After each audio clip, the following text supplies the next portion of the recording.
Bonjour et bienvenue dans cette vidéo. Je vous propose de faire un petit récapitulatif du chapitre combinatoire et dénombrement pour faire un peu le tri entre toutes ces notions. On commence avec les cas uplets. Alors je vous ai remis la définition, la propriété, et puis un exemple parce que je pense que c'est souvent ça qui est le plus parlant pour retenir ce que c'est.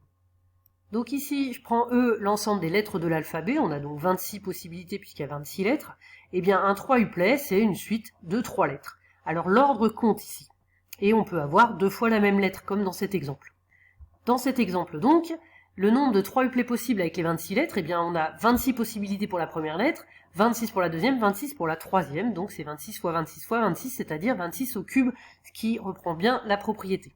Passons maintenant au nombre de cas uplets d'éléments distincts d'un ensemble E. Donc c'est le distinct qui fait que justement c'est pas la même chose que l'exemple précédent.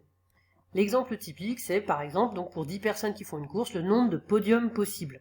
Donc là, les podiums, donc c'est 3 personnes dans l'ordre, et on ne peut pas prendre 3 fois les mêmes. Donc on a 10 possibilités pour le premier, fois 9 pour le deuxième, puisqu'on ne peut pas avoir le même que le premier, fois 8 pour le troisième. Donc ça, c'est un 3 uplet d'éléments distincts dans un ensemble de 10 éléments. Et ça correspond à ces formules. À présent, les permutations. Une permutation, c'est exactement ce qu'on vient de voir, un cas uplet, mais avec k qui vaut n. Donc par exemple, si on a 3 éléments, eh bien on va classer les 3 éléments. Et si on a 10 personnes à notre course, comme c'est le même exemple que tout à l'heure, cette fois on va regarder le classement des 10 personnes. Pas seulement des 3 premiers. Par conséquent, on a 10, le nombre de possibilités de classement, c'est 10 fois 9 fois 8 fois 7, etc. Il faut aller jusqu'à 1. Ça, on appelle ça la factorielle de 10. J'ai pas mis le résultat, ça fait un nombre beaucoup plus grand évidemment.